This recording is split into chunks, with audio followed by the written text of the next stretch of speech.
week the world changes, but the real story is happening behind the scenes. All right. How you doing out there? Please let me know if you can hear me. Very important. For some reason, I was not getting audio on this end with the music on the intro file. So please let me know if you can hear me. Let me know if you can hear me. I'm excited. Audio and video, good. All right. Sounds good. Awesome. And we're going to dive right in, man. It's going to be a little awkward for me because there's a couple video files I want to show and I won't be able to hear them, but I guess you can. And if you can't, you'll let me know in the chat. So I appreciate everyone tuning in, man. I'm excited.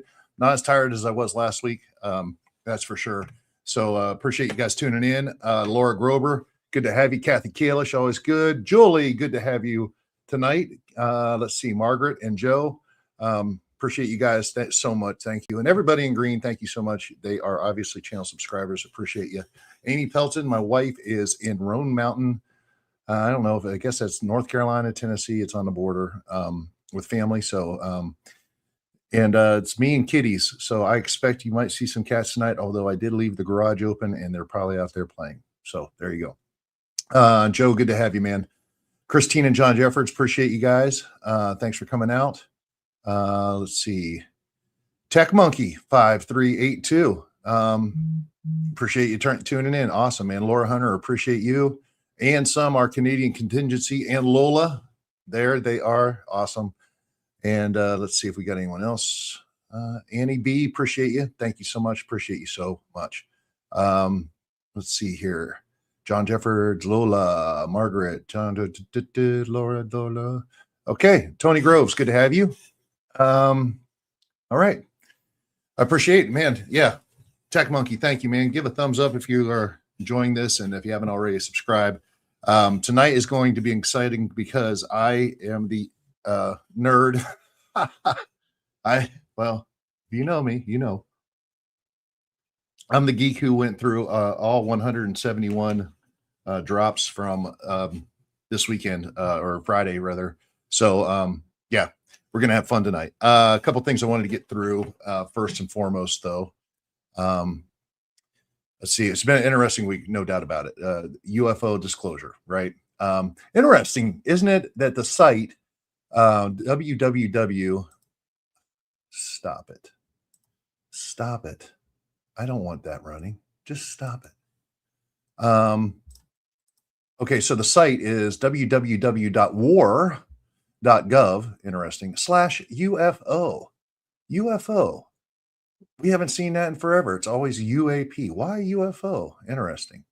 That's an interesting site. If you want, you can go there, www.war.gov /UFO. That's where all these documents were dropped. So that's what we're going to be talking about the majority of the night. Last week, Dr. Michael Lake was on. Fascinating interview. I love Dr. Michael Lake. He is a good dude, man. And just fascinating content, man. If you missed it, check it out. Great interview. And then we had the 5 government conspiracies that are proven wrong. And I mean, it's crazy, the stuff that has gone on. And I think that it was a perfect timing whenever we're talking about what we're going to be talking about tonight. So, because if you don't recall, UFOs is a big conspiracy. We got to be a nut job to think that things like this are real. So we're definitely going to get into that. The timing was perfect. So there was a wild week out there. No doubt about it. And obviously we're not going to cover all of it because, it was the UFO stuff kind of dominates, but you have the Lone Star tick, which allegedly carries a dangerous sugar molecule called alpha gal, gives humans a meat allergy, allegedly. And there's been some wild news out there of random boxes of ticks being found at farms in Texas, allegedly. So who knows? That's a very interesting thing going on. We'll keep up with that. Swarms of earthquakes on the West Coast, California, all up along, the Pacific Rim, the Ring of Fire. Nothing major, but, we're getting in the 4 point whatever magnitude. So interesting. And then, of course, ontovirus. I thought the one thing that was fascinating this week is this X post from 2022, kind of like what we talked about earlier on the X post with regards to Cole Allen, the shooter at the White House Correspondents' Dinner. This was a 2022. The account only has 4 posts. The account was verified by Grok. It's verified that it's a real account. But he has a post on June 11th, 2022, saying simply, 2023 Corona ended, 2026 hantavirus. So that is fascinating to say the least. Maybe we'll get into that a little bit next week. But this week, like I said, the news is dominated by the UFO thing. The one thing before we get into it, I did want to share with you. This is fascinating. I know that the number's higher now, but I don't know the exact number. But every week for every episode, there's multiple. What do you call them? Shorts, whatever videos I put up. I put them up on YouTube, X, Facebook, TikTok. And it's just little promo videos for the episode that's coming out. One of them was for the LA Marzulli episode, which happened a week or 2 ago. It's funny. I'll scroll down. I don't check it all the time, but once in a while I'll check. Like I'll be like, my phone will just be going off basically, and I'll look and I'll see something, an anomaly. And usually it's not that big of a deal social media wise. We don't have a huge social media following out there, Facebook. But if you want, it's either at the Ryan Files or RP Files. That's everywhere. So check them out. You can find me.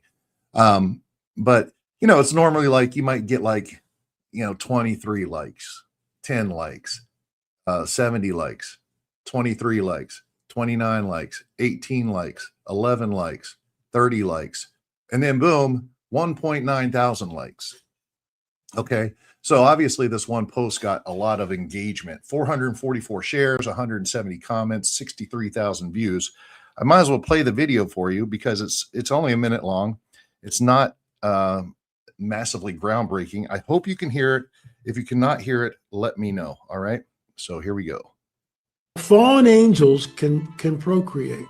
Fallen angels and they can shapeshift. They can appear as an angel of light. That's biblical. We know that. But fallen angels are not the Nephilim. Right. The Nephilim are the offspring of fallen angels and human women. When the flood came and wiped them all out, they lost their bodies. But the spirits of a Nephilim wander the earth. How do we know about this? Whatever you do, folks, don't read the book of Enoch. Make sure you never read the book of Enoch, even though Jude quotes from it, but we'll get into that. Book of Enoch tells us exactly what they are. They're the disembodied spirits of the Nephilim, which become the demons that wander the earth. So when people go, oh, this is all demonic or it's demons, you gotta be more specific in that, because fallen angels are the guys in control. The demons are way underneath this. The demons are disembodied spirits of the Nephilim. All right. So that was the big groundbreaking post. And what's so funny about it is that, listen, I understand some people agree with that and those people liked it. Some people disagree with it. You've got multiple camps, and I'm fine if you disagree with that. I don't agree with you, but, they want to debate it. They want to say the Sethite theory when it comes to Genesis 6, not understanding the Hebrew in terms of the B'nai Ha Elohim, ideas like angels are not physical, even though they had dinner with Lot in the Bible. Angels can't have sex. It never says that. It says they're not given to marriage, but they left their first estate. That doesn't have anything to do with sex. All these different things. And we could sit and argue that, and that's not what I like to do. So those, there's people that disagree, and it was fun just asking questions, not really debating, just like being like, okay, but what about this? And then there's people that agree, but it's so funny. The big part of the comments that, it showed a lot of ire and anger and cussing and, calling myself or LA a-hole or whatever. It was because they're like, how dare you tell us not to read the book of Enoch? Now, if you listen to that clip again, LA clearly doesn't tell you not to read it. He is, being joking. He's like, whatever you do, don't read the book of Enoch. Okay, when I say that like that, am I telling you not to read the book of Enoch? No, you're joking around. Like you're being like, hey, now don't do that. Okay. And he comes back later on and points out the context that everything you wanted to know is in the book of Enoch. So it's funny. I wonder if it's bots. I wonder if it's just people maybe not listening, just scrolling on their phone and seeing the text and reading it and seeing that it says, whatever you do, don't read the book of Enoch, and then just going off. But the bottom line is, the people who were upset about that, sorry, stupid is as stupid does. Listen, how about that? Listen, understand context. Very important things. So anyways, so kind of to kick off the UFO disclosure stuff this week, what I was going to talk about, except for the drop actually did happen. I wasn't sure that it was going to happen or whatnot, but there was a pastoral meeting. You might have heard about this. I obviously have, but there's a lot of people who might not have heard about that. There's a pastoral meeting that was allegedly called, and it actually was called. There was some confusion about it because, allegedly out of the gate, it was like, okay, there's some guys who are in some way, shape, or form connected with intelligence, with the government, without the government, not sure. But they wanted to call a meeting to have pastors all over the country to tell them what they think is coming up in this disclosure. And they're saying that the church is not ready for it, which I massively agree with. And so they were having these briefings of pastors, it happened. And apparently there were multiple meetings. Some people attended more than one. But the funny thing that came out of it, and I really appreciate, there's a podcast called The Confessionals. If you haven't seen it, I highly suggest you check it out. The Confessionals. The guy in the middle is Tony Merkel. He is the head of the Confessionals podcast. And he had an episode called The Disclosure Meeting. And that was kind of the headlines leading up to the actual drop. But, like I said, this group of pastors, and he attended 2 of these meetings. And these intelligence people were saying the church is not ready. They were Christian and they wanted to say, hey, this is what's coming. And it was all very intriguing. Then, of course, and you know what? I'm not banging on anyone on this, okay? But I am going to say my point. Everything gets screwed up and blown out of context and whatnot, because there are a few of the pastors who added some of their own thoughts and ideas, if you will, okay, into what the briefings were. And they're telling people that that's what was being briefed. They added information about, reptilians, like Perry Stone, perfect example, pastor. He seems to have added reptilian looking creatures coming from underground. And he also speculated that government fabrications about an alien invasion could eventually be used to explain away the rapture. He added that. That was not part of the briefings.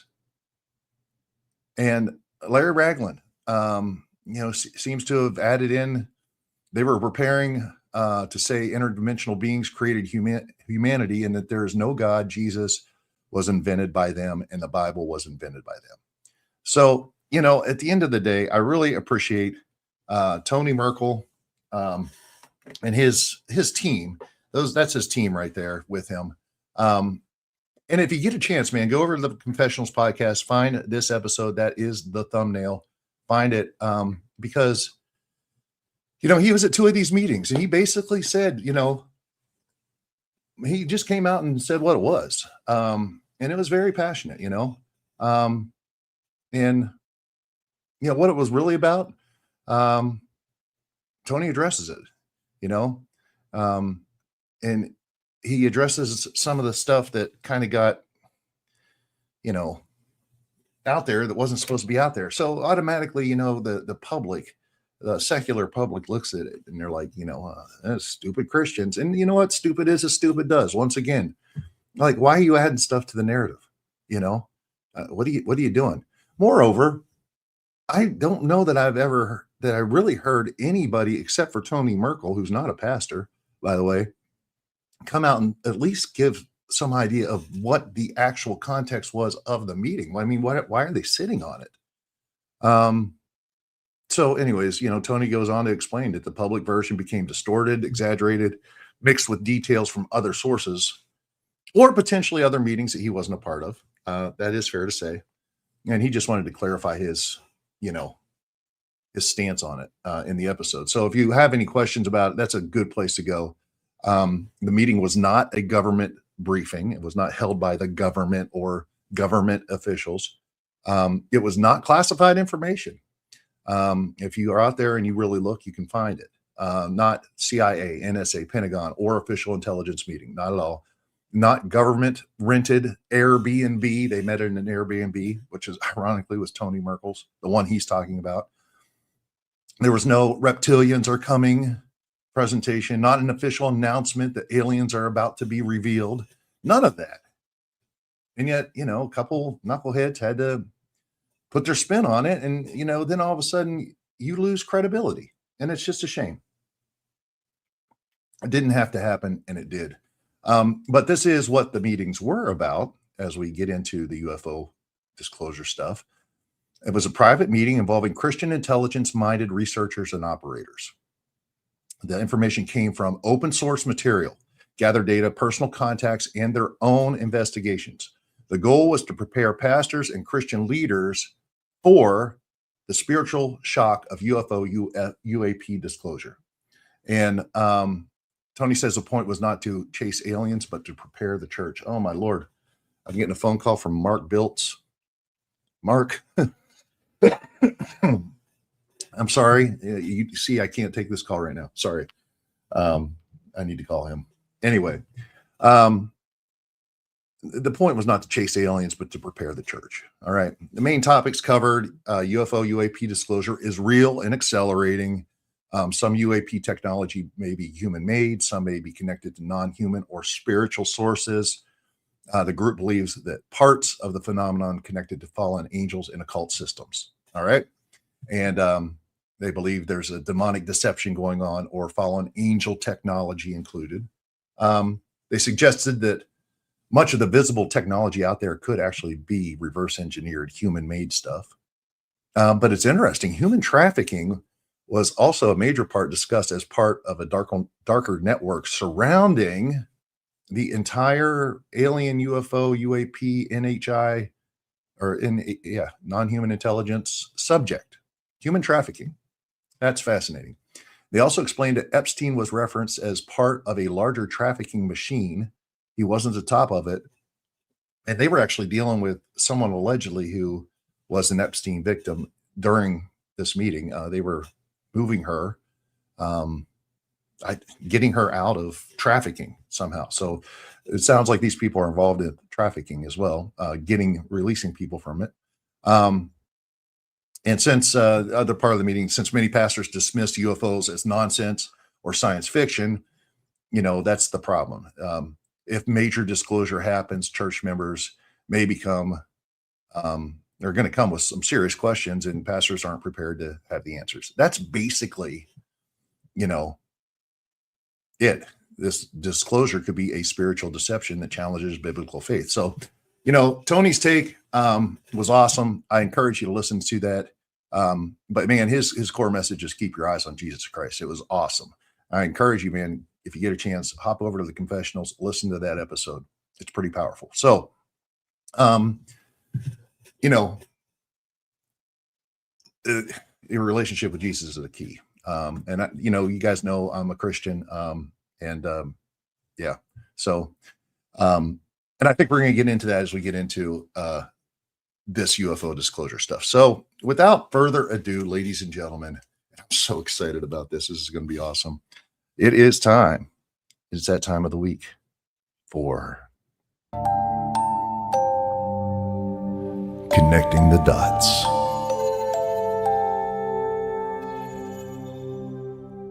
All right. Spared no money on that, ladies and gentlemen. 5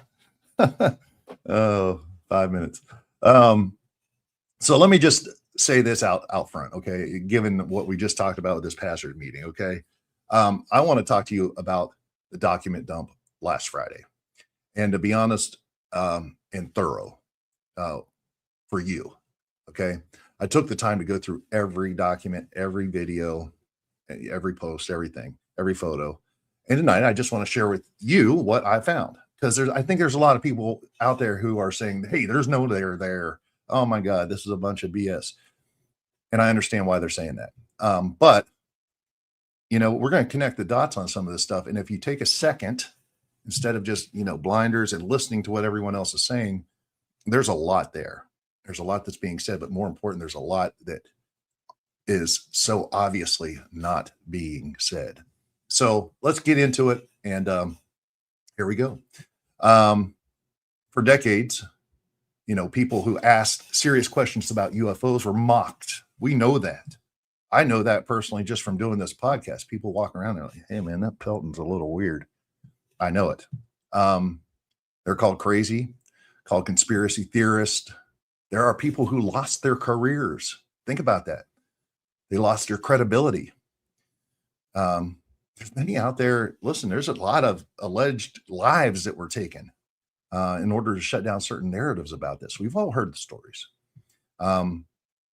People were told they were seeing weather balloons and swamp gas and optical illusions and stars and, fantasy.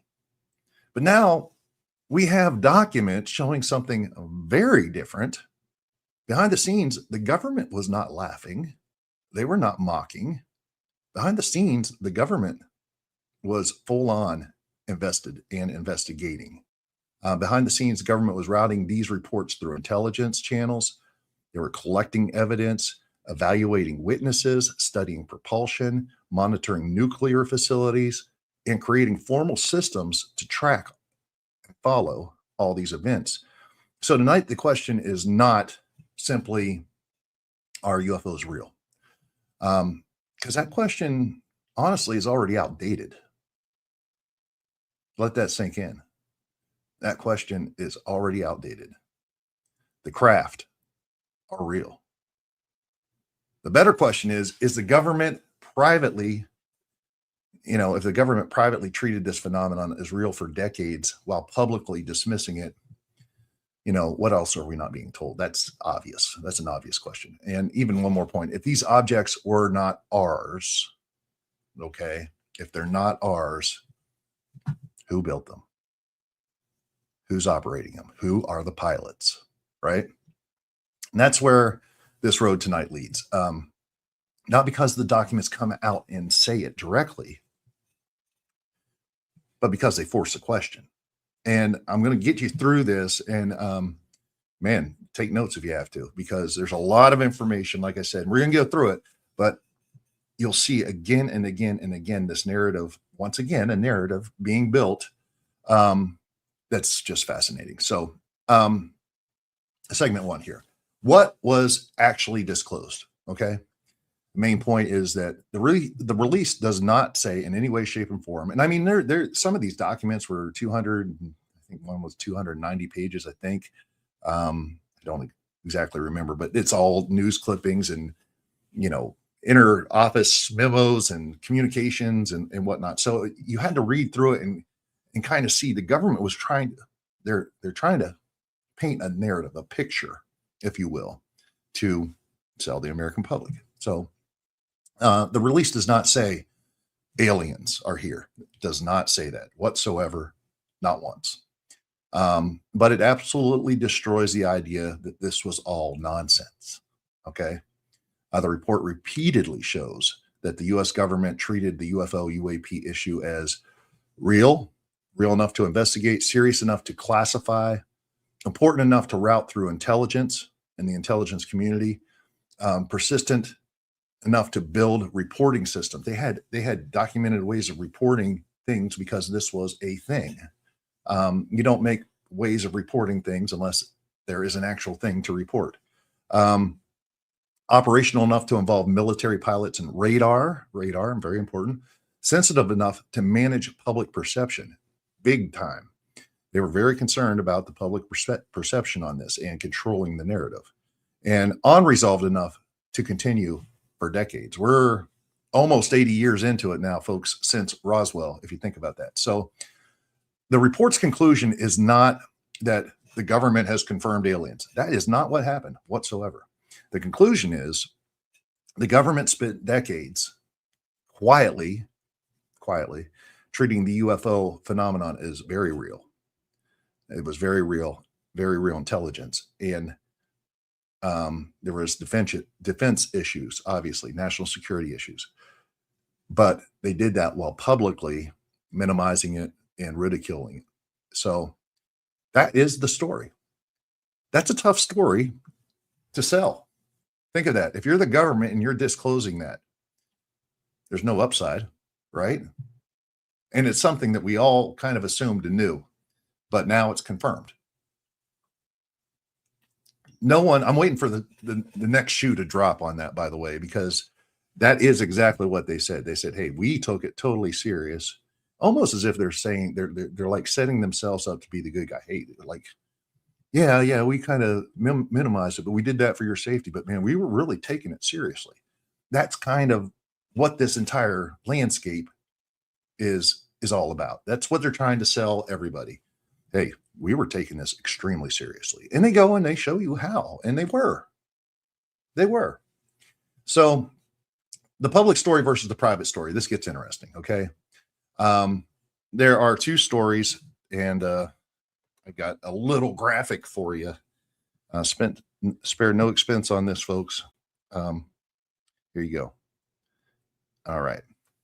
The public story, obviously, there's ridicule, jokes, debunking.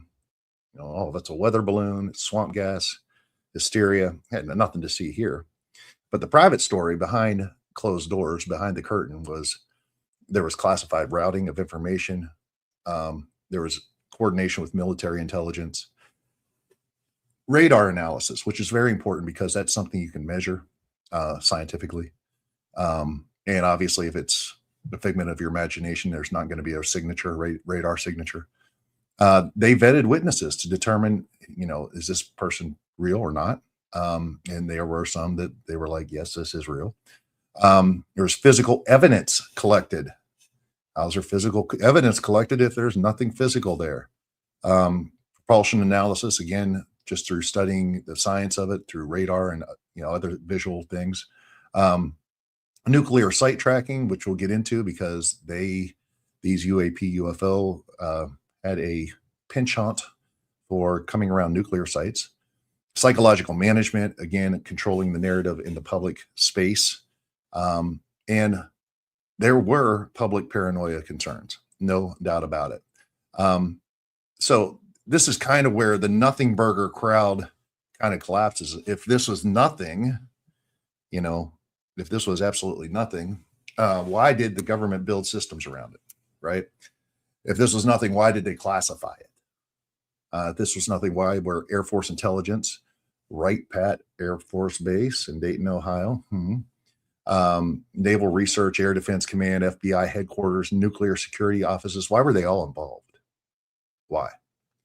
The report specifically says this was not just civilians seeing lights, but a phenomenon repeatedly connected to military corridors, atomic facilities, weapons testing zones, air defense systems, and strategic infrastructure, which they would only know about probably to some degree.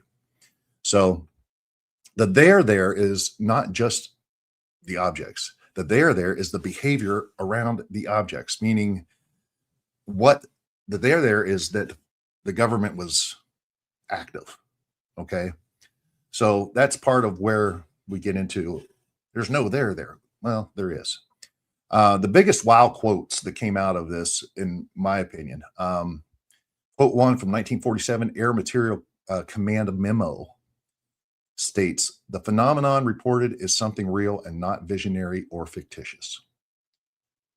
And again, they walk right up to saying UFOs are real, but they don't actually state it.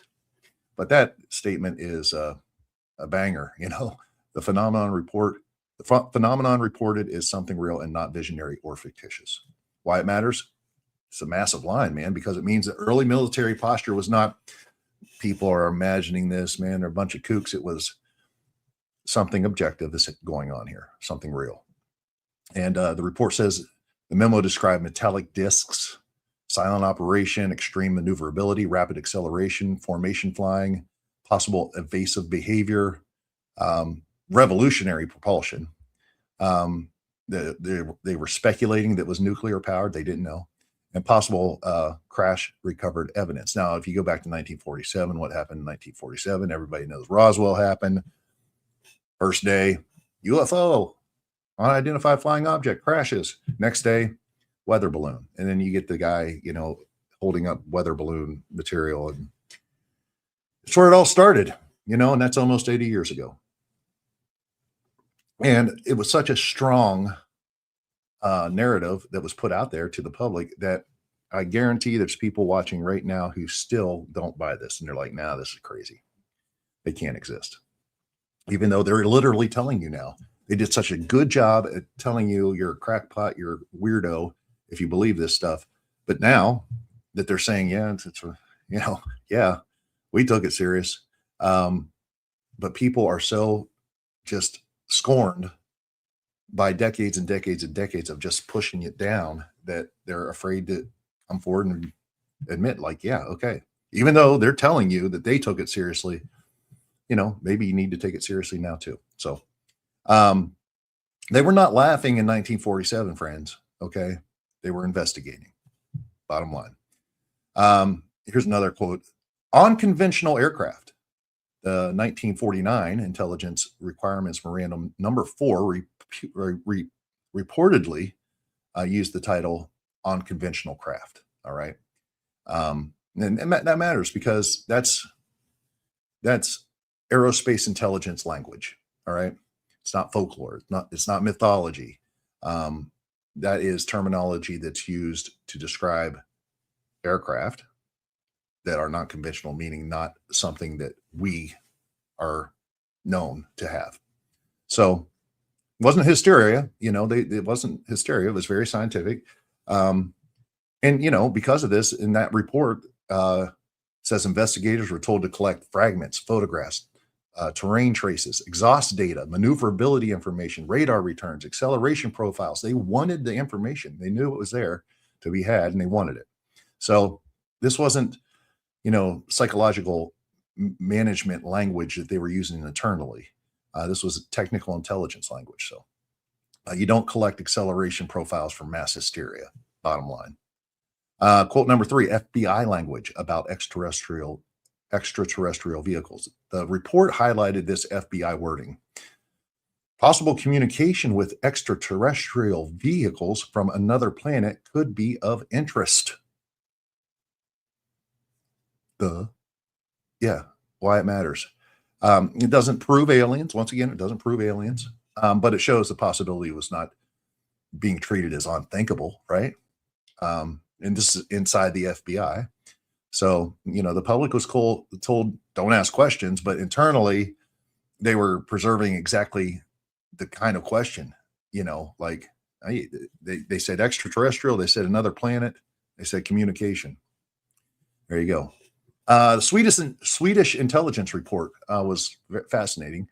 The files reportedly say Swedish intelligence believes the objects represented, quote, a high technical skill which cannot be credited to any presently known culture on Earth. Okay, so that would make it, by definition, extraterrestrial, beyond the Earth. So it also literally then adds outside of the Earth. So why it matters, this is one of the strongest, NHI, and I'm going to use the term NHI a lot tonight, non-human intelligence. That is one of the strongest NHI adjacent statements in the entire report. Once again, they don't say it, but they're definitely walking right up to the edge of the cliff. But it's not nothing, for sure. It shows officials were already confronting the possibility that some observed technology might not be attributable to any known human culture. Boom. Another quote from Gemini 7. Astronauts reported, we have a bogey at 10 o'clock high.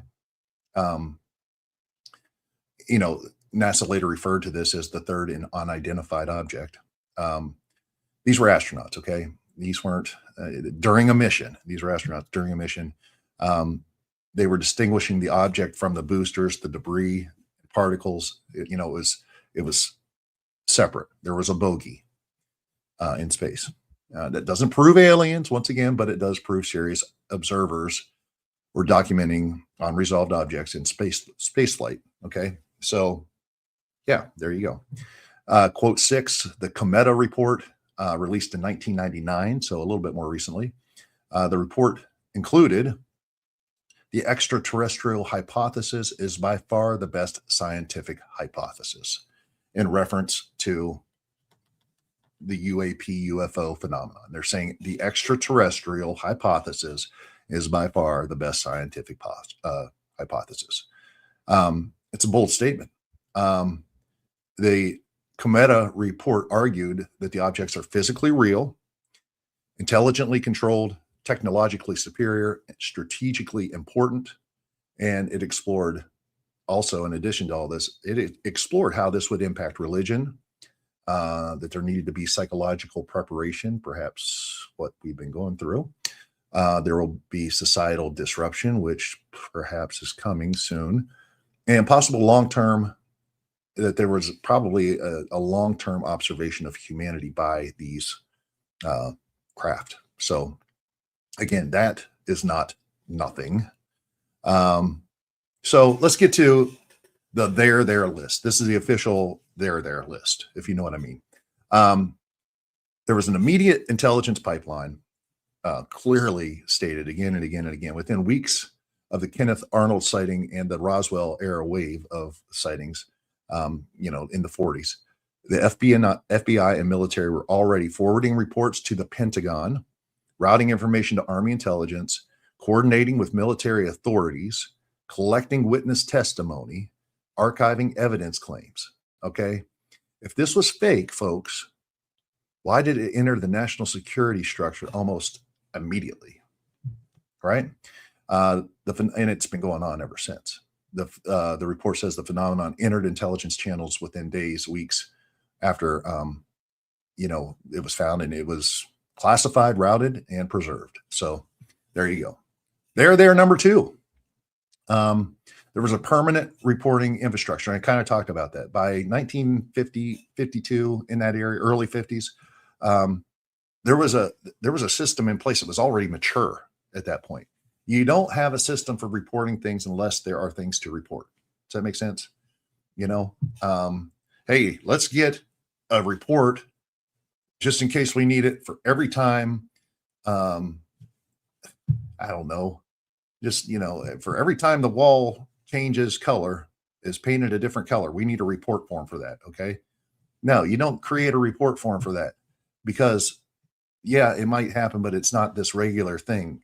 So whenever you see, infrastructure being built with reports and a way of reporting things, it's because there's something there that's happening, and happening often. There were standardized reporting forms, witness reliability scoring. Okay, that takes a second to kind of come up with a scoring across the board for different witnesses. The Office of Special Investigations of the U.S. Air Force had specific instructions about what to do on this stuff. The Air Technical Intelligence Center at Wright-Patt Air Force Base, they call it ATIC, was where the analysis was going. The analysis pipeline was going to Wright-Patt. Physical evidence handling was taking place. Photo analysis procedures were taking place. Rapid reporting requirements, okay, and military distribution lists, meaning like they knew like how to get this up and down the chain and react fast. You don't build permanent infrastructure for nothing, folks. So, and this was a big one, the big there. Nuclear sites, man. These were the hot spot locations where there was nuclear stuff going on and lots of UAP activity. Los Alamos, shocker. Sandia, White Sands, Kirkland Air Force Base, Savannah River Plant, Oak Ridge, missile corridors, atomic infrastructure, and test ranges. So, yeah, and ironically, isn't it ironically, like here we are, 80 some years later, and some of these same names are coming up again and again and again. Missing scientists, all about Los Alamos. You hear about Kirkland Air Force Base so many times. You hear about Oak Ridge so many times. White Sands so many times. Wright Pat so many times. So we don't know what the there might be, but there is there. The report says unusual aerial activity, glowing objects, discs, green fireballs, radar anomalies, and structured craft repeatedly appeared near nuclear and weapons development areas. The report says unusual aerial activity, glowing objects, discs, green fireballs, radar anomalies, and structured craft repeatedly appeared near nuclear and weapons development areas. That in and of itself is an admission. Okay. Why do these things keep up showing around humanity's most dangerous technology? I don't know. So that's definitely a there. They say the word discs, craft, anomalies, radar anomalies, appeared. So repeatedly. So, and the radar changed everything. That was the other there. Radar cases aren't just stories. You know what I mean? It's like, hey, Bob down the road on the farm saw a glowing object in his farm field. Okay, that's one thing. That's one thing. That's a witness testimony. But radar in this case, introduces instrumentation, measurable behavior. So you can start measuring this stuff, speeds, independent confirmation of a person's story. Like I said, speed estimates, directional changes, and tracking data. So it's the big verifiable thing, that you're getting with radar. Plus, you don't get radar returns on nothing. So radar is significant. And obviously, it's not any Tom, Dick, or Harry that's dealing with radar in these instances. It's obviously the military and pilots. Highly trained people. All right. So the report says radar cases were treated as high value, and why wouldn't they be? And one 1949, as early as 1949, case estimated an unknown object at approximately 4,200 miles an hour. Think about this. This was not just, like people seeing lights or anything. Okay. 4,200 miles an hour in 1949. Let's go back to 49. There was no technology at that time in the world that could come close to that speed. And the Bell X-1 rocket plane, that's a U.S. experimental craft. It broke the sound barrier in 1947. Top speed, 950 miles an hour. That was cutting edge experimental technology. All right. The North American F-86 Sabre, that was one of the fastest fighter jets of the era. Flew around 670, 690 miles an hour.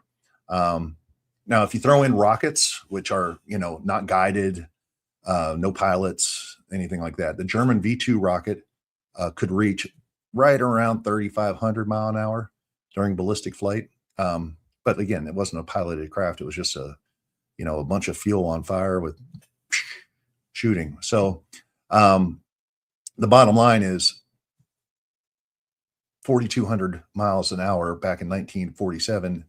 There wasn't anything on this earth that was doing that. All right.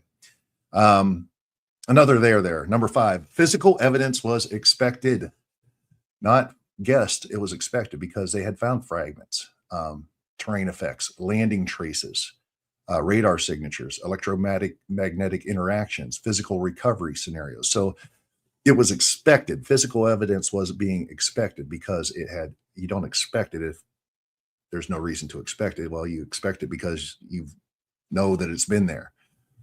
And they were not treating this as like pure psychology. There's a physicality to it. All right.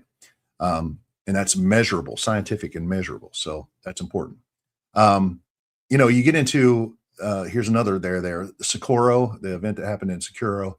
That was interesting because there was credible police officer witnesses, close range daylight observation.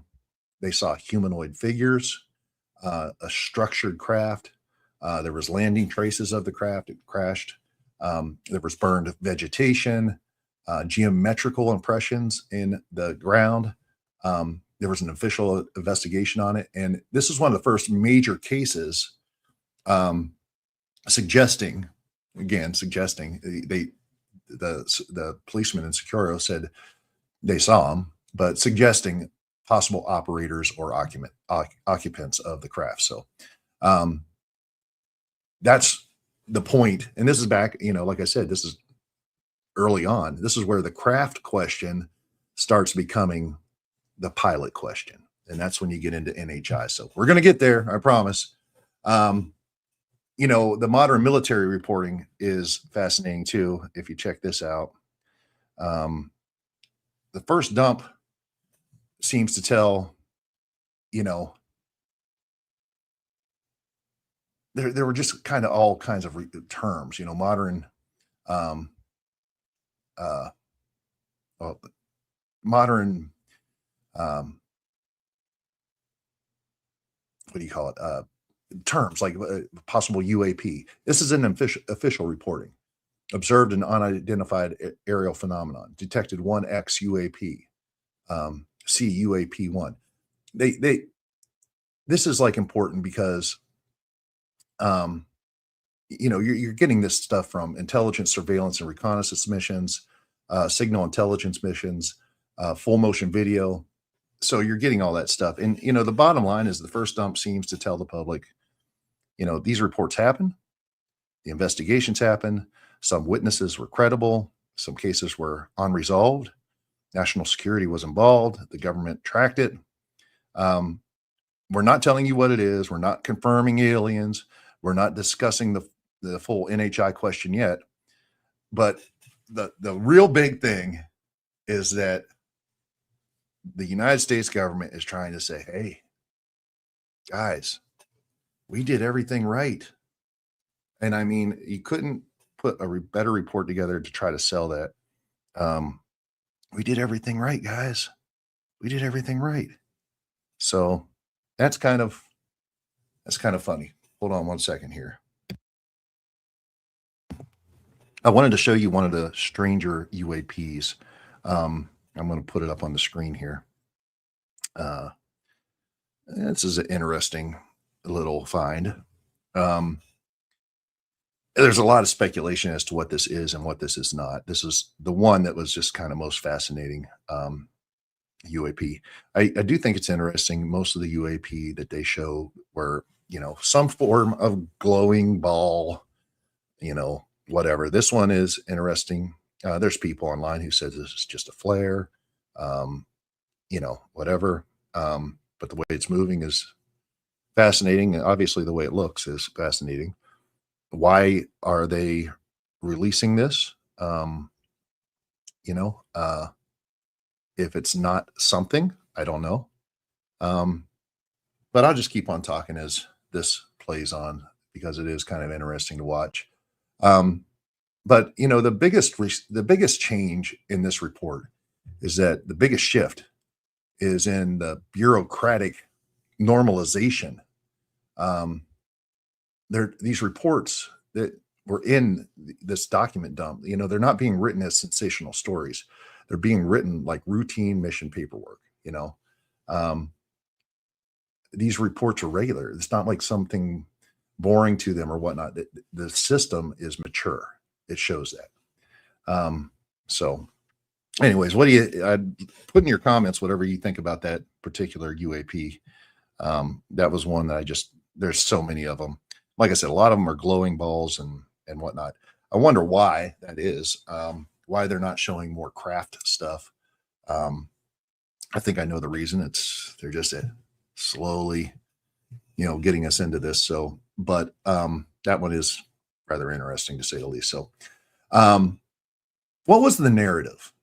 What was the narrative of this document dump? Once again, I said what they're saying, and the narrative that I took from the big picture was, guys, we did everything right. What do you expect us to do? We tried to do everything right. all things considered, guys, come on, give us a little credit. We did everything right. That's exactly the messaging that report is sending. They're not going to come out and say that, but that's exactly what it is. And the biggest part of that is that last statement. We did everything right. That's it. If you know the term CYA, cover your, your behind, it feels like it was that. Because the government appears to be trying to say, we weren't lying maliciously. We were protecting national security. We were preventing panic. We're protecting classified systems. We're managing uncertainty. We're doing responsible governance. And my read is, this is my read. It looks like a curated behind the scenes look, but it's a controlled historical correction.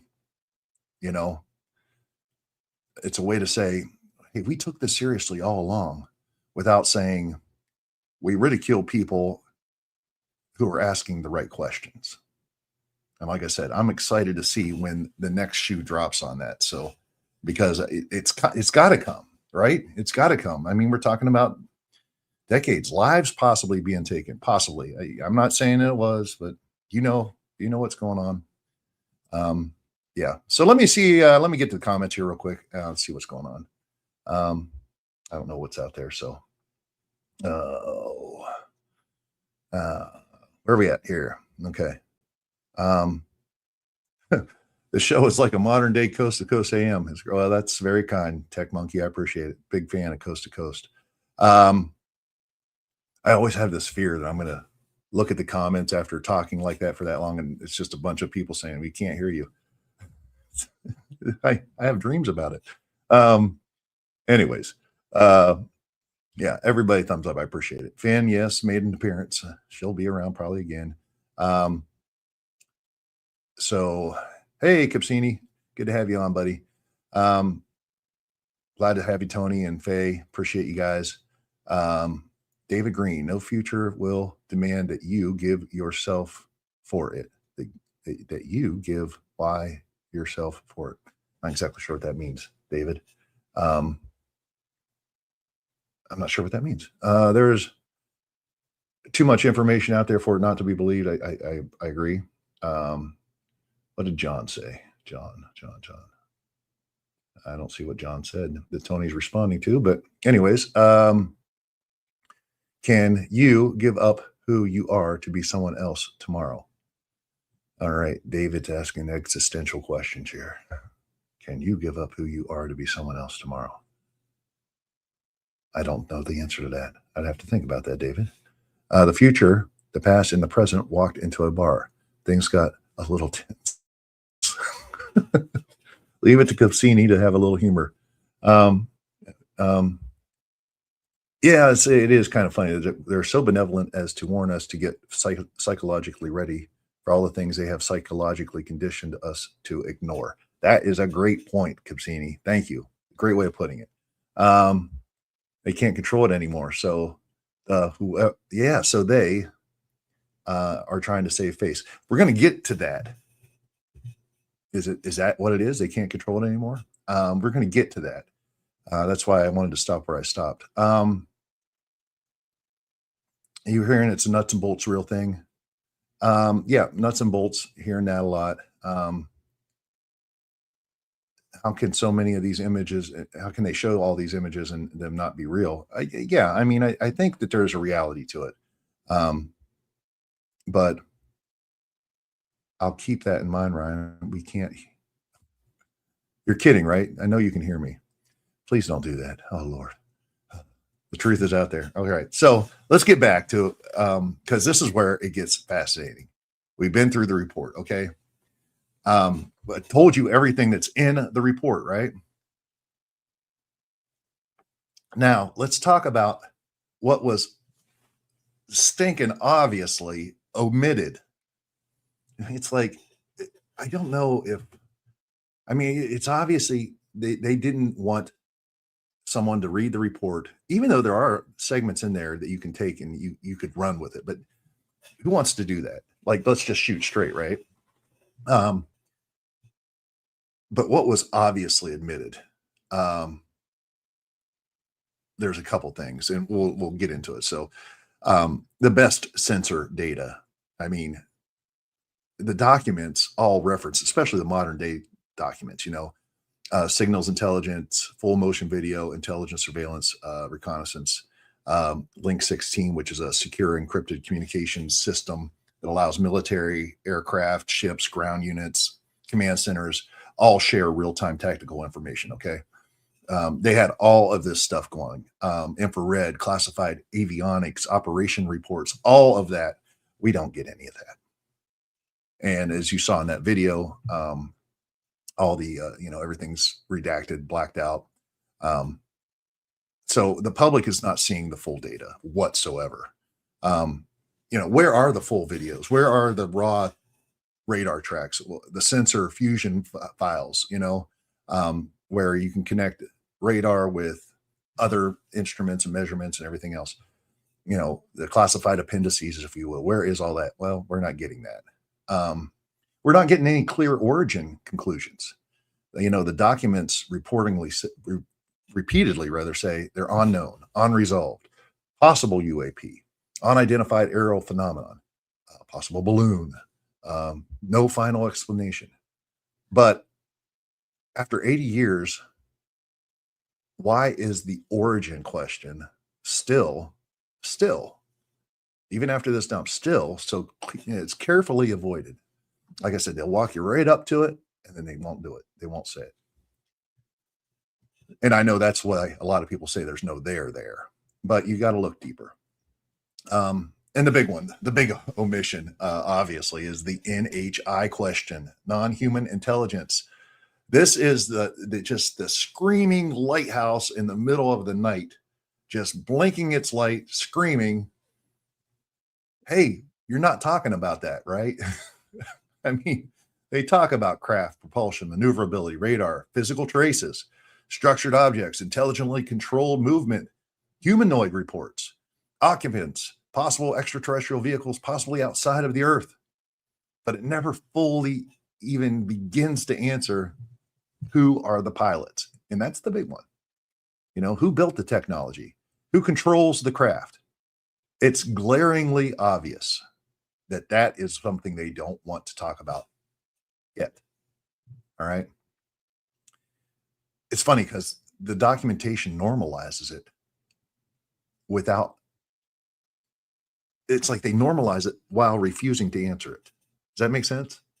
It's like they're normalizing the idea of NHI, but they're not going to answer the NHI question.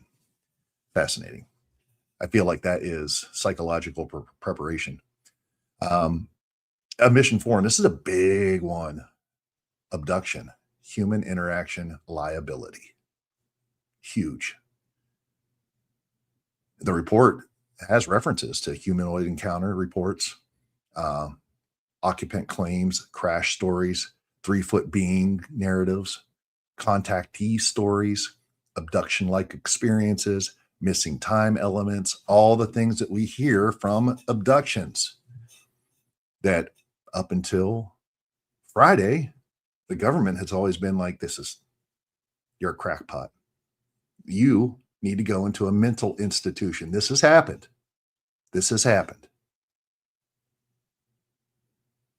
Now, in their reports, they're talking about it. There's a reality to it. There's millions of abduction cases worldwide. People psychologically, physically damaged, hurt, even just by talking about it. But the government in this report is not really dealing with the fact that when it comes to abductions, that are allegedly coming from NHI, that are allegedly in these craft that they are kind of admitting to. And there's got to be some kind of liability, right? That's the other shoe that is going to drop at some point. but the report doesn't engage in these implications whatsoever. So if the government monitored this while publicly calling it nonsense, which is true, they were monitoring this and they were publicly calling it nonsense while people's lives are being destroyed, physically hurt, emotionally, mentally, alleged pregnancies, alleged, come and take you when you're 3 months pregnant and take the baby. That's what Karen Wilkinson said on this particular channel. What happened to the people who claimed that they were harmed, traumatized, abducted, threatened? Is there liability? I know what I think. And then obviously technological suppression. Some of these objects, are showing breakthrough propulsion, non-human technology. We're going to ask, because they talked about recovery. They talked about working on the technology of this. They talked about that. So was the technology recovered? Was energy technology hidden? A little 0-point energy? I don't know. Was propulsion energy hidden? Did defense contractors benefit from this? Did they have the ability to reverse engineer? Was the military-industrial complex sitting on breakthroughs that they would ultimately turn into products that they would sell to you? And again, the big question is 0-point energy. So none of that was mentioned. And I'm not saying those things are proven, but I am saying that the question becomes inevitable, right? If the government admits to the phenomenon was real enough to study it for decades, well, then some of these things they had to have studied. So, and that's why all of this is why the nothing burger, argument fails. Nothing burgers don't get classified routing or, a reporting structure or radar confirmation, or they don't hang out, near nuclear sites specifically. They don't produce permanent investigative systems or require public perception management. If it was a nothing burger, there would be no need for a public perception management, right?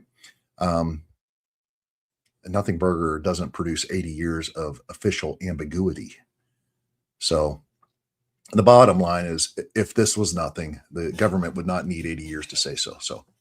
But there is a problem. It's hard. And I get this. And this is me being very generous to the government. But I do get it. It's hard to do a little disclosure, right? Think about it. It's hard to do a little disclosure. Eric Weinstein had a great article about this. He said, with any kind of disclosure, there will be questions. To date, the only way this has worked has been starving smart technical people for any detail at all. Any little bit of acknowledgement will bring about the consequences. Everyone's going to say, did the government psyop us with all this BS? If so, why? You got biologists who are going to be like, you said the government has alien biologics. Explain their cell structure. Mitochondrial DNA. Do they have blood? How are their cells and tissue organized? Do they use proteins? You're going to get linguists. You're going to be like, hey man, what structure is their communication schemes? Can it be mapped into a general human grammar, or is their language not expressive? Is our language not expressive enough to cover their language? I mean, do they use sound or light or psionic communication? Do they have music? Those are questions a linguist is going to ask. A physicist is obviously going to be like, how does the standard model and general relativity appear to be, impacted by this? And are they using a different physics and, cosmic waves and the media and fabric, better terms for space? And what are all these things? And how many dimensions are there? And are they engineering accessible? And is there new ones that are temporal? And can we derive some form of energy out of this? And, is the speed of light gainable? These are all things that physicists are going to say. Civil libertarians They're going to say how many innocent lives are ruined keeping this secret. Fair? Did we fake a lot of this? Who authorized the lying? Who authorized the deception, the discrediting, and the possible wet work? And governments all around the world are going to say, are we owned now by an unknown force? Will it be trivial or easy now for everyone to get technology to make weapons of mass destruction from new discoveries? All kinds of things. So this is not going to stay controlled if it is at all specific. And it's a great point that he makes. As soon as there are any specifics, I guess the game changes the character of the game changes instantly and goes into high gear with totally different players and objectives. So it is hard to do a little disclosure. So why? Why would they even be thinking about doing even a little disclosure? And that's really the big question at the end of all this, that this is where I really want to bring it all together. The liability problem is real. And I think once you get into what the NHI, the non-human intelligence behind this is, it gets really dangerous for the government. If the public eventually accepts, and I think you're going to have to, that NHI are plausible, the government faces many explosive questions there, and there is no upside whatsoever. You tell me what you think it is. There is absolutely zero upside for the government disclosing anything about disclosure. Anything. And you can't do a little disclosure. So why are they even messing with it? I mean, you're talking about there's abduction liability. We just talked about it. If even a small percentage of the abduction cases are real, and there's millions of cases reported around the world, that's a big deal. People are going to want to know, what did the government know? When did it know it? Did it monitor victims? Did it ridicule people it knew might be telling the truth? Did it suppress evidence? Did it allow trauma to be, dismissed as delusional, even though they knew it was real? Career destruction. People were mocked, sidelined, discredited, or damaged. And you know that. You could see that even just with the recent David Fravor. Okay? I mean, people were blackballed. Who authorized ridicule campaigns? Dan. Who authorized the ridicule campaigns? Who shaped media narratives? Who pressured witnesses? Who labeled credible people unstable? Who benefited from the stigma? Who are the men in black, for crying out loud? Right? And like I said, there's a lot of people who alleged over the years, over the decades, that many people were dying mysteriously, dying young, murdered, and they were all connected to UAP research, zero-point energy research. They were whistleblowers, reporters, authors. And we know the FBI was monitoring all of this by their own words. That's right, Ben. So you wonder, is this connected to the modern day cases of missing scientists? You've got technological control too. Obviously, if advanced technology exists, who has it? Government, contractors, special access programs, private aerospace companies, defense companies, black budget programs. Why is humanity not benefiting from this? These are important questions. There's all kinds of energy implications. Who profited from withholding this information from the public? Can I help you? Okay. And then obviously, also were there certain industries that were protected? That's a fascinating question too. The religious worldview shock. And I think we're dealing with this. We are right now in the process of dealing with this. A lot of people assume NHI would destroy religion. Now, I got to be honest with you, man. Going through this over the past 3 years of this podcast, man, I think Christianity, it might be one of the most resilient religions when it comes to this.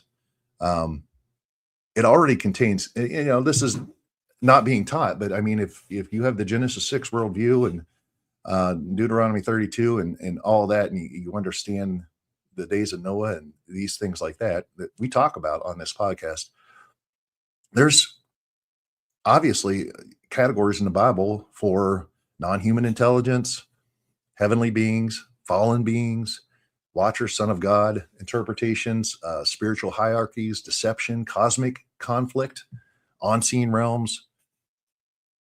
Christianity is ready for this. It's just not been taught to the church. So I think that NHI has a good chance of not destroying Christianity, but it may expose how little of Christianity the modern church actually teaches, which is sad.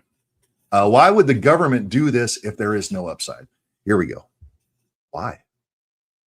I think we can all agree logically there is zero reason for upside. There's zero upside for disclosure, and you can't do a little disclosure. And we just had a little disclosure. Why? So the main question is, this is the most important strategic question in the whole document release that isn't there to be seen. And you don't really get it until you start thinking all the way through what the narrative was, why they're doing it. All right. Why now? Why on the 8th at 3 p.m. did they drop 171 documents? If secrecy protected the government for 80 years, if denial protected national security, if ridicule protected institutions, if ambiguity protected defense contractors, if silence protected classified programs, why would they now begin validating the historical record? So there's a couple possible answers. And the first one is because disclosure may no longer be optional. Think about that. It feels as if something huge happened that we don't know what that was, but there is something huge that took place that is, in my opinion, forcing this. There's a hand being forced because, again, there's no upside. They had everything in place to do what they've always done. You can't do a little disclosure. So why are they doing it? And I think it's because disclosure may no longer be optional. I think it's because something huge happened. That's my idea. All right. Something had to have happened to trigger this, something huge, something beyond a false flag or an order from a president. A lot of people are talking about, oh, this is a false flag to cover the Epstein stuff. Or, and I'm not going to say the T word tonight. I mean, there's other presidents who have looked into this. And obviously, if the current president says, hey, we're going to disclose this stuff, they don't have to listen to that. They never have before, right? Why would you pick the biggest thing that has happened in civilization since the birth of Jesus Christ and the flood? Why would you pick that as a distraction over the Epstein files? I mean, come on, just be logical for a second. And who knows? It might be connected. We'll get to that. We're talking about the most significant thing ever. This is not some false flag. So what's the possibilities?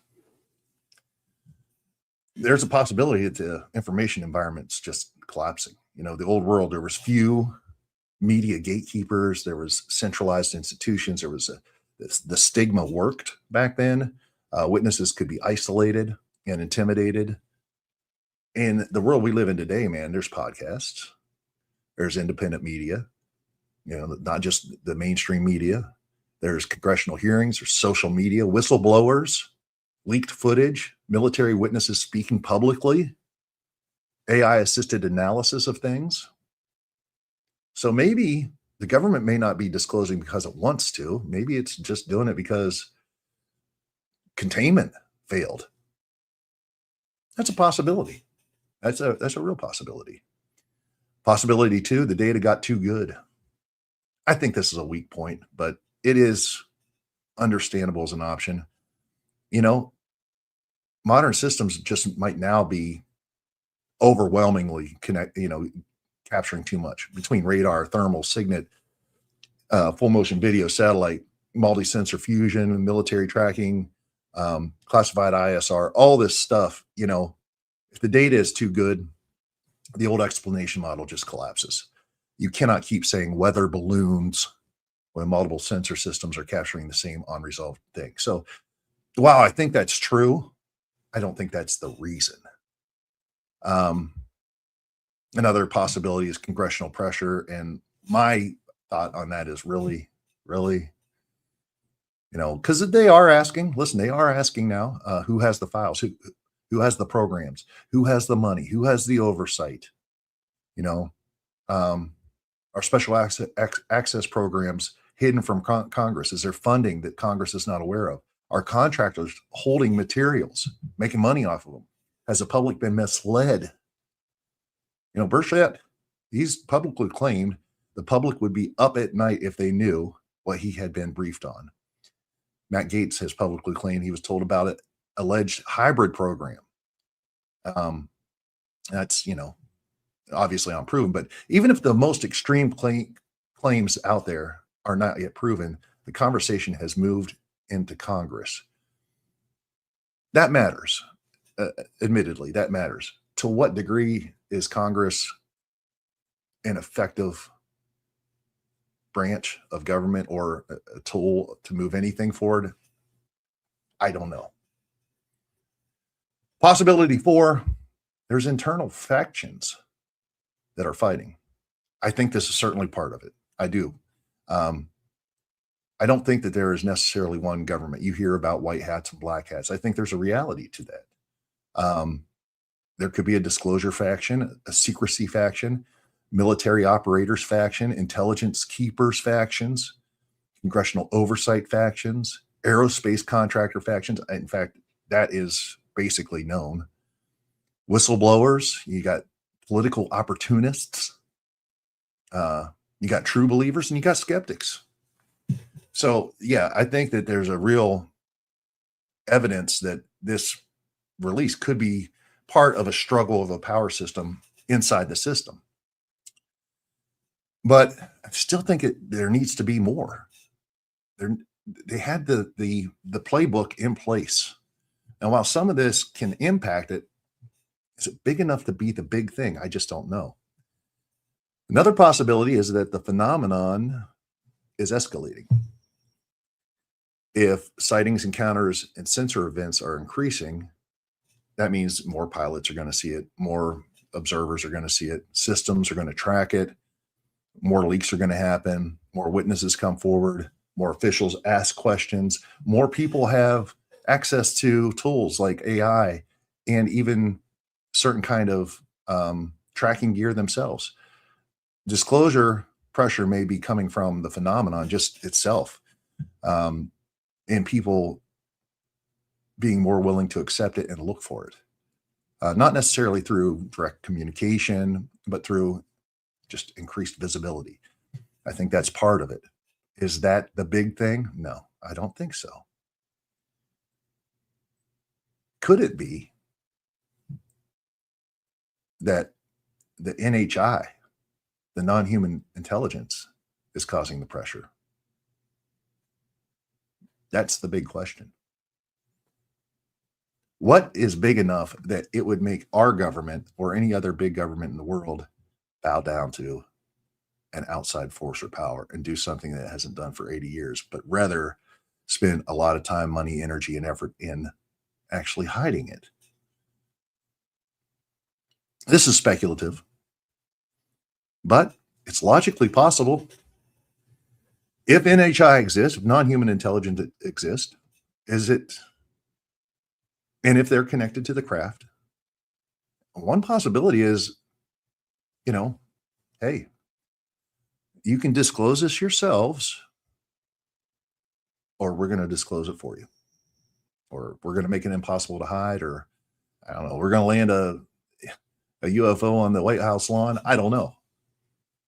Obviously, this is not proven, but it is a possibility as it fits into the pattern of forced translation here, transition. Because if you talk it through, if the intelligence behind the phenomenon is real, and they talk about there's intelligence behind it. Oops, here we go. It might not care about government timelines or power. I mean, Burchett was very, honest in that they're thousands of years technology ahead of us. He said that. They're not going to obey our classification rules. They might choose visibility depending on what their objectives are. And they might just be increasing encounters just to get the ball rolling. Bottom line is it may force the hands of institutions. So, maybe disclosure is really not being even led by the government. Maybe it's being led by the government being, reacting to something it can't control. So, and excuse me.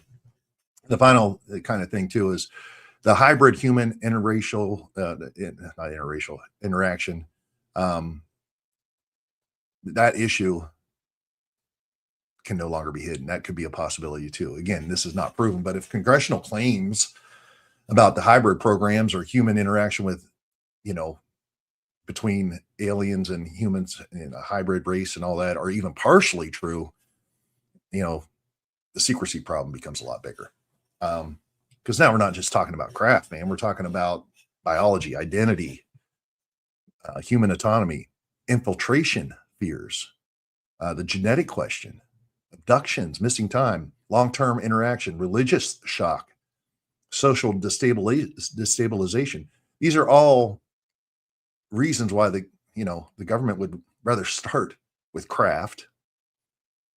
Craft are easier. The pilots are a lot harder.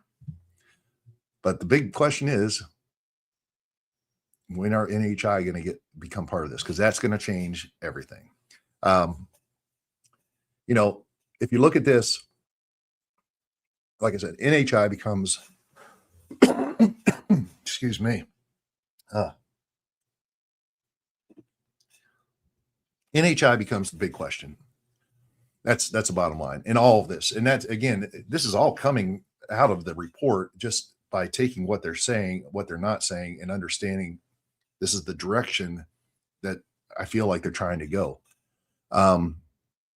If you look at the disclosure ladder, level 1 was, hey, UFOs are fake. That was the old public narrative, right? Laughed at, ridiculed, that's weather balloons. So it's whatever, gas, whatever, swamp gas. Level 2 is some things are real, but they're unidentified. This is where the modern day UAP language begins. No, they're possible UAP. It's an unresolved object. Military has had some encounters. We got some sensor captures, but level 3, which is happening right now. Hey, the government took this serious all along. All right. I mean, we did what we thought was best. You walk a mile in my shoes. That's what's happening right now. That's this current dump. That's exactly what this is. They want us to know, hey, don't blame us. We've been taking this seriously all along. Yeah. Level 4 is the next step. And you see it a little bit in the reports. Some objects appear intelligently controlled. This is where things start to turn, because the report references this. Controlled luminous phenomenon, structured craft, coordinated formations, abrupt maneuvers, no visible propulsion, intelligent maneuvering, intelligently controlled descriptions. That's, we're gonna talk about it being intelligently controlled. And then the next thing is going to be, if it's not ours, then whose is it? Because you could have intelligently controlled, human controlled craft. But if it's not ours, then whose is it? And this is the unavoidable question, right? If the craft are not balloons, meteors, drones, conventional aircraft, known foreign systems, or known U.S. programs, then what are they? And if they appear controlled, who's controlling them? Which all, again and again and again, this all routes back. It funnels down again and again and again into who are the pilots. Level 6 is NHI becomes psychologically plausible. They're still not getting to the truth yet, but they're going to condition you psychologically to say NHI are plausible. That's a key shift, because it's not proven, but it's plausible. So they don't still have to address it, but they're going to normalize it first, make it askable. That, in my opinion, is the point of this entire release. Because when you think it through logically, it is just leading you to that question. And by leading you to that question, it gets it out in the narrative, it normalizes it. It allows the question to be asked.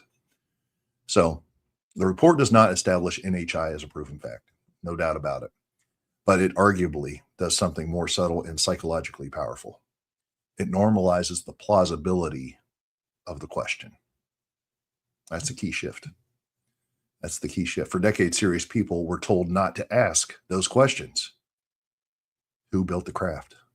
Can't ask that. Now the documents themselves make that question unavoidable. And that's the cliffhanger. If you think about it, that's the cliffhanger that this whole report was. You ever read a book? Really good book, man. You're reading it and it's like, and you get to the last page and you're like, but what happens? And you know there's another book or another movie coming. That's exactly what this setup feels like. It feels like this release is like reading a book that ends one chapter before the big reveal. You know, the chapter says the objects were real enough to investigate. They were tracked. They were classified, seen by credible witnesses. Some moved beyond known capability. Some are near nuclear sites. Some involved possible occupants. The government managed public perception. Honor military reporting continues. Then the chapter ends. And the reader says, wait, but who is flying them? It's not a side question, and it's not a leap of faith. It's the obvious question. That's the next chapter. And why the craft first strategy makes sense for disclosure is that if government wanted to prepare people slowly, it would start with the craft. Why? Because craft can be framed as aviation, defense, airspace, drones, adversaries, technology, national security. That's all manageable. NHI cannot be managed as easily. You know, non-human intelligence, boom, it can't.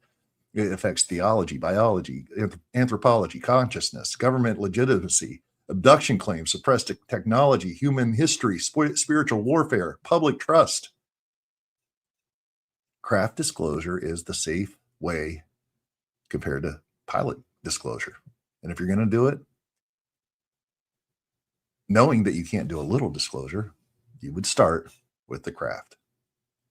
But again, the government's big problem is if NHI is eventually acknowledged, and it feels like they got to get there because you can't do a little disclosure.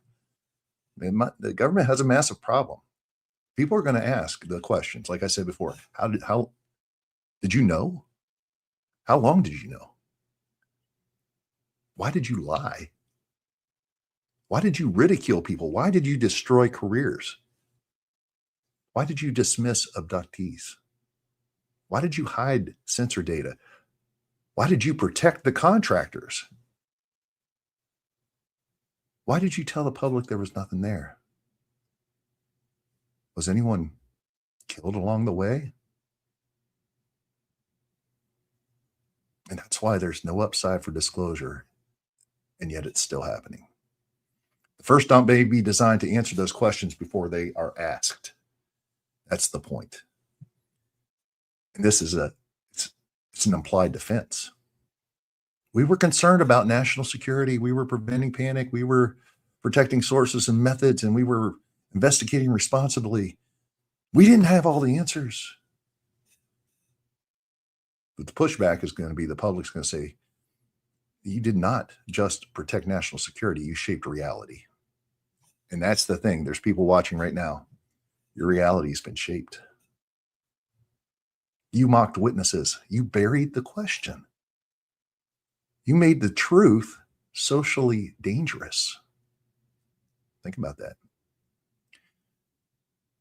And this is the final part. Think of it like this. A company suddenly sends this statement to all its employees. We want everyone to know that payroll will be processed this Friday as scheduled. We are continuing to evaluate our long-term financial position and will provide updates as needed. Okay. What they are saying is payroll is happening Friday. Yay. What they did not say, they never said the company is financially healthy. They never said no layoffs are coming. They never said there's nothing to worry about. And that omission is louder than the statement. The documents say the phenomenon was real enough to investigate. The government took it seriously. The many witnesses were credible. Some events were unexplained. Radar mattered. Physical evidence mattered. Nuclear sites mattered. Public perception mattered. Secrecy mattered. Modern military reporting continues. But what was not said, they didn't say who built the craft. They didn't say who pilots them. They didn't say what the best sensor data shows. They didn't say whether there's NHI involved. They didn't say whether abductions were investigated seriously, whether recovered technology exists, whether contractors controlled materials, whether Congress was misled, whether the public was intentionally manipulated.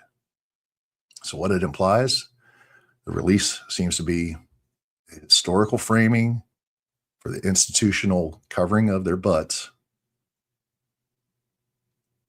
liability containment, and a soft opening to the next question, which is invariably the NHI question. So there you go. That's about all I have to say. The bottom line, my closing statement, the people saying there's no there are missing the forest for the trees. The there is not one single smoking gun.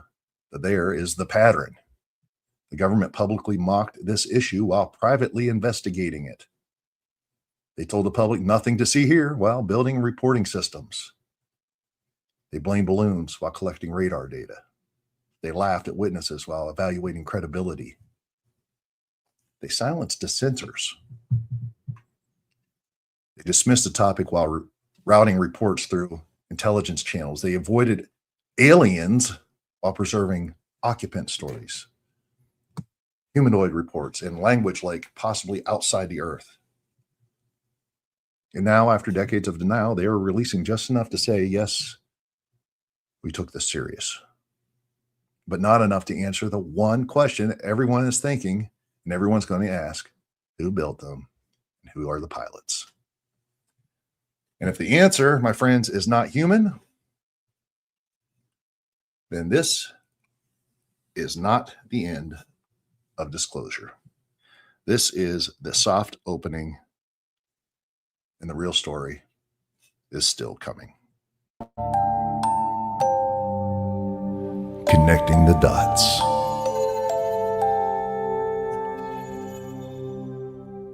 All right. Spared no expense on that. All right. So in closing, this week on the Ryan Files, Gary Wayne, I just interviewed him on Thursday. So it was a big, quick, fast turnaround. But man, what an awesome episode is coming with Gary Wayne. I've talked about it before on this channel, man, Gnosticism. I see it in some of the scientists I talk to, people who for decades have been atheists and agnostics, all of a sudden are buying into this Gnosticism where it allows you to fill that empty hole. Christianity, that's the Holy Spirit, Jesus Christ. Gnosticism, well, basically you're filling it with you. You get to transcend to become a god, much like in the days of Noah, much like in the garden. Eat this, you'll become like a god. So Gary Wayne talks about Gnosticism and connects all the dots from before Noah to modern Gnosticism. And the big question is this the religion of fallen angels? This will be the one. Will this be the religion of the end times? Fascinating conversation, man. I'm so excited. And Gary, just, you know how Gary is. If you've seen him before, man, he really goes in deep. We talk for about an hour and a half. It's an awesome episode, man. So much information, so much connecting the dots going on. Tomorrow night, tune into the Ryan Files. You're not going to want to miss that. And then a couple of weeks ago, I did an interview with Bart Sabrell, and I just haven't been able to get it out. And the Branson Elvis Festival got in the way and everything else. But Bart Sabrell is coming back on Friday for After Dark, and we're going to be talking about Artemis. Was the mission real? What did we accomplish? What did we get? What do we learn out of it? And I'm telling you right now, Bart's on fire about a couple aspects of it. So if you enjoy Bart Sabrell, come in and check it out. So I want to tell you guys, I appreciate you so much. I know the past 2 weeks I've gone on probably pretty long and longer than maybe I even wanted to, but we're living in a crazy world right now. And this is just a chance to catch up with what is going on in the world right now. And I thought it was important because I think there's some big questions coming up in terms of, you know, these dumps. And I think that the big setup is they're preparing for the NHI question. That's the big takeaway. So tell me what you think. I'd love to know what you think. Let me look at the comments here before I get going. I appreciate you guys tuning in so long. Thank you so much, man. I hope you kind of enjoyed it. I don't know. Maybe think I'm nuts. That's what I'm feeling tomorrow. Oh, that was the joke. Dang, it's like I'm one step ahead. Oh, okay. It's just updated. Let's see here. Okay, I see we had to have a little thank you, Kubsini. Nuts and bolts, yeah. Okay. All right. Sheila Sutton, appreciate you tuning in. Thank you so much. Okay. It looks like we're over the target, doesn't it? Well, I just close all this now and only some things. That's a great point, Laura. And again, I think it's just conditioning. So, yeah, got a little meow from Finn. AI is making the truth come out. That might very well be the possibility, Tony. Renzo meets world. Haha. Yeah. Fallen angels. Yeah. That's my worldview. Not telling you guys what to believe. So people will be able to handle it better than they did the 1938 Orson Welles broadcast. We'll see, Tony. We'll see. Because I think that the government did their job really well. And like I said, I think there's a lot of people that just aren't going to ever be able to transition in their head, that because it means they've been lied to by their government and misled and everything else. So like I said, at that gospel concert, I asked how many people believed in aliens. Like 20 people raised their hands. So it's like, this is an uphill battle. But you know what? It's coming one way or another. And NHI is the next question. And when that shoe drops, watch out because that is when it is going to get interesting. So tomorrow night, tune in, the Ryan Files, like I said, Gary Wayne, and it's awesome. I'm literally on fire about it, thinking about it. So, but I appreciate you guys. I really do. Thank you so much for your support. All the channel members, just everybody who tunes in, sharing this. We are growing. We're over 180,000 subscriptions, and we are just more people are tuning in, more people are commenting, more people are liking, and that's everything for the channel. So got Vicki Joy Anderson this week coming on to talk about her new book about AI, I'm very excited about that interview, and also another interview with a gentleman that I just reached out to today. He's going to come on. We'll talk more about that later on, but I'll tell you what, have a great week out there. All right. You folks are awesome. Be amazing. Stay curious. I love you, man. I do. I appreciate you so much. Enjoy your week. Tune in tomorrow. This has been the Ryan Files Weekly Briefing. Cheers. Thanks for tuning in to the weekly briefing here at the Ryan Files. Be sure to tune in tomorrow night at 7 p.m. Central for the Tuesday night episode of the Ryan Files. And don't forget to tune in Friday night at 7 p.m. Central for the Ryan Files After Dark. You folks are awesome. Be amazing. Stay curious. And I'll see you next week right here for the Ryan Files Weekly Briefing.